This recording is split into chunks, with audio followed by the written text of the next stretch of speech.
ಇವತ್ತು ಎದ್ದಾಳ್ತೀನೋ ಇಲ್ವ ಅಂತ ನಿಜವಾಗ್ಲೂ ನನಗೆ ಗೊತ್ತಿಲ್ಲ. ನನ್ನ ಮಗುಗೋಸ್ಕರ ನಾನು ಉಳಿಬೇಕು ದೇವ್ರೆ. ಅವ್ನ ಅನಾಥ ಮಾಡಕ್ ನನ್ಗೆ ಇಷ್ಟ ಇಲ್ಲ. ಸುಮಾರು ಸಲ ಸೂಸೈಡ್ ಮಾಡ್ಕೊಳಕ್ ಪ್ರಯತ್ನ ಪಟ್ಟಿದ್ದೀನಿ. ನನ್ನ ಮಗು ಮುಖ ನೋಡ್ಕೊಂಡು ಸುಮ್ಮನಾಗಿದ್ದೀನಿ. ನನ್ನ ಗಂಡನ ಬಿಟ್ಬಿಟ್ಟು ಹೋಗ್ಬಿಟ್ಟಾರೆ. ಅವನು ಒಬ್ನೇ ಅನಾಥ ಆಯ್ತಾನೆ ಅಂದ್ಬಿಟ್ಟು ಅವನಿಗೋಸ್ಕರ ಎಲ್ಲರಿಗೂ ಕೂಡ ನಮಸ್ಕಾರ. ದಯವಿಟ್ಟು ನಾನು ಪ್ರಥಮವಾಗಿ ನಿಮ್ಮ ಮುಂದೆ ಬೇಡಿಕೊಳ್ತಾ ಇದ್ದೇನೆ, ನನ್ನ ಈ ವಸ್ತ್ರಧಾರ ನೋಡಿಯೋ ನನ್ನನ್ನು ನೋಡಿಯೋ ನೀವು ಈ ವಿಡಿಯೋವನ್ನು ನಿರ್ಲಕ್ಷಿಸಬಾರದು. ಆತ್ಮೀಯರೇ, ಇವತ್ತು ನಾನು ನಮ್ಮ ಕೊಡಗು ಮತ್ತು ಮೈಸೂರು ಗಡಿ ಪ್ರದೇಶವಾದ ಪ್ರಿಯಾಪಟ್ಟಣ ತಾಲೂಕಿಗೆ ಸೇರಿದ ಕೊಪ್ಪ ಎಂಬ ಪ್ರದೇಶದಲ್ಲಿ ನಾನಿದ್ದೇನೆ. ಇಲ್ಲಿ 20 ವಯಸ್ಸು ಮಾತ್ರ ಇರುವ ಒಂದು ಮಗುವಿನ ತಾಯಿ ಶಿಲ್ಪಾ ಎಂಬ ಸಹೋದರಿ ನನ್ನ ಮುಂದೆ ಇದ್ದಾಳೆ. ಅವಳು ಜೀವನ್ ಮರಣ ಹೋರಾಟ ನಡೆಸ್ತಾ ಇದ್ದಾಳೆ. ಮಾರಕವಾದ ಲಿವರ್ ಕ್ಯಾನ್ಸರ್ ರೋಗಕ್ಕೆ ತುತ್ತಾಗಿ ನೋವಿನೊಂದಿಗೆ ನರಳಾಡ್ತಾ ಇದ್ದಾಳೆ. ಅವಳೊಂದು ಸಣ್ಣ ಮಗುವಿದೆ. ನಾನು ಶಿಲ್ಪಾಳ ಬಳಿ ಕೇಳ್ತೇನೆ ಅವಳ ಸಮಸ್ಯೆಗಳೇನು ಅಂತ. ಜೆನ್ಯೂನಿಟಿಯಾಗಿ ಯಾರಿಗೂ ಇದರಲ್ಲಿ ಸಂಶಯ ಇದ್ರೆ ಈ ಊರಿಗೆ ಬಂದು ನೀವೆಲ್ಲರೂ ವಿಚಾರಿಸಬಹುದು. ಇವರದೇ ನಂಬರ್ ಕೊಡ್ತಾ ಇದ್ದೇವೆ. ಆದ್ಮೇಲೆ ಇಲ್ಲಿ ನೋಡಿ, ನಾನು ಈ ಯಾತಕ್ಕೋಸ್ಕರ ಇಲ್ಲಿ ಬಂದೆ ಅಂತ ಹೇಳಿದ್ರೆ ಹಲವಾರು ಮಂದಿ ಊರವರು ಹೇಳಿದ್ರು ಇವಳ ಸಮಸ್ಯೆ. ನನಗೂ ಅಕ್ಕ ಇದ್ದಾರೆ, ನನಗೂ ತಂಗಿ ಇದ್ದಾರೆ. ನಮ್ಮ ಮನೆಯಲ್ಲಿ ಹೆಣ್ಣು ಮಕ್ಕಳಿದೆ. ಹೆಣ್ಣು ಮಕ್ಕಳೆಂಬುದು ನಮ್ಮ ಮನೆಯ ಐಶ್ವರ್ಯ ಮತ್ತು ಸೌಂದರ್ಯ. ಆ ಹೆಣ್ಣು ಮಗಳ ನೋವನ್ನು ನಾವು ಕೇಳುವ. ಶಿಲ್ಪ, ನಿನ್ನ ಹೆಸರು ಶಿಲ್ಪ ಅಲ್ವಾ? ನನ್ನ ಹೆಸರು ಶಿಲ್ಪ. ನಿನಗೆ ಏನು, ಎಷ್ಟು ವರ್ಷದಿಂದ ಈ ಸಮಸ್ಯೆ ಆಗ್ತಾ ಇದೆ? ನಂಗೆ 5 ವರ್ಷದಿಂದ ಈ ತರ ಉಂಟು. ಆದ್ರೆ ಈ ತರ ಅಂತ ಗೊತ್ತಿರ್ಲಿಲ್ಲ. ವೈಟ್ ಬ್ಲಡ್ ಕಡಿಮೆ ಅಂತಿದ್ರು, ತೋರ್ಸ್ಕೊಂಡ್ ಬರ್ತಿದ್ದು. ಆಮೇಲೆ ಬ್ಲಡ್ ಡೊಮೆಂಟ್ ಆದ್ಮೇಲೆ ಹೋಗಿ ಅಡ್ಮಿಂಟ್ ಆಗಿದೆ JSS ಅಲ್ಲಿ. ಅವಾಗ ಅಲ್ಲಿ ಕೇಳಿದ್ಕೆ ಅವ್ರು ಏನು ಹೇಳಲಿಲ್ಲ.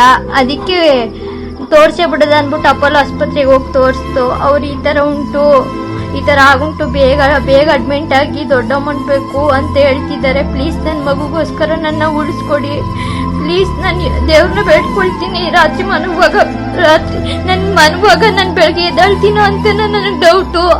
ಅಂತರೂ ರಾಯರ್ನ ನಾನು ಕೇಳ್ತೀನಿ, ನನ್ನ ಮಗುಗೋಸ್ಕರ ನನ್ನ ಬದುಕ್ಸಪ್ಪ ಅಂತ. ಪ್ಲೀಸ್ ನನ್ಗೆ ಹೆಲ್ಪ್ ಮಾಡಿ. ನಿಮ್ ಕೈಯಲ್ಲಿ ಎಷ್ಟಾಯ್ತದೆ ಅಷ್ಟು ಹಣ ಸಹಾಯ ಮಾಡ್ಕೊಡಿ. ನನ್ನ ಜೀವ ಉಳಿಸಿ, ನನ್ನ ಮಗುಗೋಸ್ಕರ ಉಳಿಸಿ. ಪ್ಲೀಸ್ ನಂಗೆ ಸಹಾಯ ಮಾಡಿ. ಆತ್ಮೀಯ ಸಹೋದರರೇ, ಒಂದು ಊರು, ಒಂದು ಗ್ರಾಮ ಎಲ್ಲ ಸೇರಿದ್ದಾರೆ. ಎಲ್ಲರನ್ನು ಸಾಕ್ಷಿಪಡಿಸಿ ಆಗಿದೆ ನಿಮ್ಮ ಮುಂದೆ ಸಹಾಯ ಕೇಳ್ತಾ ಇರುವುದು.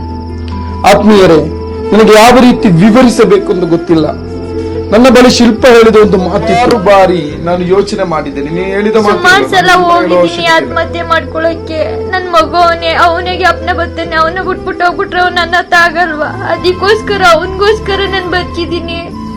ನನ್ನ ಜೀವ ಉಳಿಸ್ಕೊಡಿ ಪ್ಲೀಸ್. ಹಣ ಸಹಾಯ ಮಾಡಿ. ನಿಮ್ಗೆ ಎಷ್ಟಾಯ್ತದೆ ಅಷ್ಟು ಹೆಲ್ಪ್ ಮಾಡಿ ನನ್ಗೆ ಪ್ಲೀಸ್. ನನ್ ಬೇಗ ಆಸ್ಪತ್ರೆಗೆ ಅಡ್ಮಿಟ್ ಆಗ್ಬೇಕು. ನನ್ ಪೇನ್ಗಳನ್ನ ತಡೆಯಕ್ಕಾಯ್ತಿಲ್ಲ. ಒಂದೊಂದು ಆಗಿ ಒಂದೊಂದು ಪೇನು, ಒಂದೊಂದ್ ತರ ಜೀವ ಹೋದಂಗಾಯ್ತದೆ.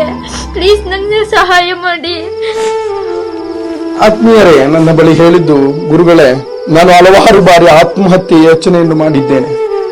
ಆದರೆ ನನ್ನ ಮಗುವಿನ ಮುಖ ನೋಡುವಾಗ, ನನ್ನ ಗಂಡ ಬಿಟ್ಟೋಗಿದ್ದಾನೆ, ನನ್ನ ಮಗುವಿನ ಮುಖ ನೋಡುವಾಗ ನನಗೆ ಭಯ ಆಗ್ತಾ ಇದೆ. ನನ್ನ ಮಗುವಿಗೆ ಯಾರೂ ಇಲ್ಲ.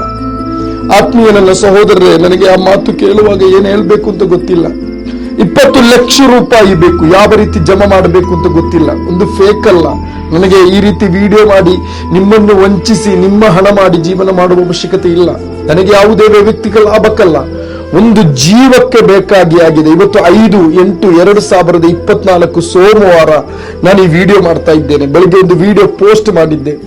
ಆ ಸಹೋದರಿ ನೋವಿನೊಂದಿಗೆ ನರಳಾಡ್ತಾ ಇದ್ದಾಳೆ. ಅವಳಿಗೆ ಅಮೌಂಟ್ ಆದ ತಕ್ಷಣ ಹಲವಾರು ಮಂದಿ ಫ್ರೀಗಳು ಅಲ್ಲಿ ಇಲ್ವಾ ಅಂತ ಕೇಳ್ತಾರೆ. ಎಲ್ಲ ಪ್ರಯತ್ನಗಳು ಅವರು ಮಾಡಿ ಆಯ್ತು. ಆತ್ಮೀಯ ಸಹೋದರರೇ, ಜಾತಿ ನೋಡಿಯಲ್ಲ, ಮತ ನೋಡಿಯಲ್ಲ, ಧರ್ಮ ನೋಡಿಯಲ್ಲ, ಪಕ್ಷ ನೋಡಿಯಲ್ಲ, ನನ್ನ ಕಾರ್ಯಚಟುವಟಿಕೆ ಜಾಬಿರ್ ನಿಜಾಮಿಯಾದ ನಾನು ಈ ತನಕ ಎಷ್ಟೋ ವಿಡಿಯೋಗಳನ್ನು ಮಾಡಿದ್ದೇನೆ. ಅಲ್ಲಿ ಧರ್ಮ ಮಾತ್ರ ನೋಡಿ ಅಥವಾ ಜಾತಿ ಮಾತ್ರ ನೋಡಿ ಅಲ್ಲ. ನನಗೆ ಯಾರ ಹೊಗಳಿಕೆಯೂ ಕೂಡ ಬೇಡ, ಯಾವ ಹೆಸರು ಕೂಡ ಬೇಡ, ಯಾರು ನನ್ನನ್ನು ಹೊಗಳಬೇಡಿ.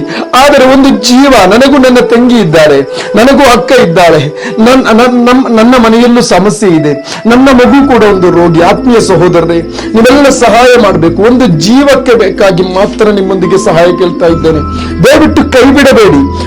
ಎಷ್ಟೊಂದು ಪಿಸಿ ಆತ್ಮೀಯರೇ ಕಣ್ಣೀರೊಂದಿಗೆ ಕಳೀತಾ ಇದ್ದಾನೆ. ಆಸ್ಪತ್ರೆ ಎಲ್ಲ ದಾಖಲೆಗಳು ಕೂಡ ಇಲ್ಲಿ ಇದೆ. ಹಲವಾರು ಬಿಲ್ಗಳು ನನಗೆ ತೋರಿಸಿದ್ರು. ಆತ್ಮೀಯ ಸಹೋದರರೇ, ಗ್ರಾಮ ಪಂಚಾಯಿತಿಯ ಸಾಕ್ಷಿ ಪತ್ರವನ್ನು ಕೂಡ ಈ ವಿಡಿಯೋದಲ್ಲಿ ಹಾಕ್ತಾ ಇದ್ದೇನೆ. ದಯವಿಟ್ಟು ಎಲ್ಲರೂ ಕೂಡ ಸಹಕರಿಸಿ.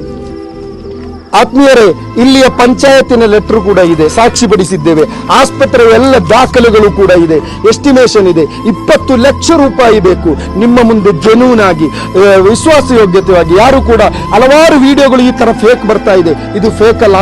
ಅದಕ್ಕೆ ಈ ಊರಿನ ಎಲ್ಲರನ್ನೂ ಕೂಡ ಸಾಕ್ಷಿಪಡಿಸಿದ್ದೇವೆ. ಎಲ್ಲರಿಗೂ ಗೊತ್ತಿರುವ ವಿಷಯ. ಪ್ಲೀಸ್ ನಿಮ್ಮೆಲ್ಲಾಗುವ ಸಹಾಯ ಹಸ್ತವನ್ನು ನೀಡಿ ನೀವೆಲ್ಲರೂ ಸಹಕರಿಸಬೇಕಾಗಿ ವಿನಮ್ರ ವಿನಂತಿಯೊಂದಿಗೆ. ಜೈ ಹಿಂದ್, ಜೈ ಕರ್ನಾಟಕ. ಕನ್ನಡಿಗರಿಗೆ ನಮಸ್ತೆ.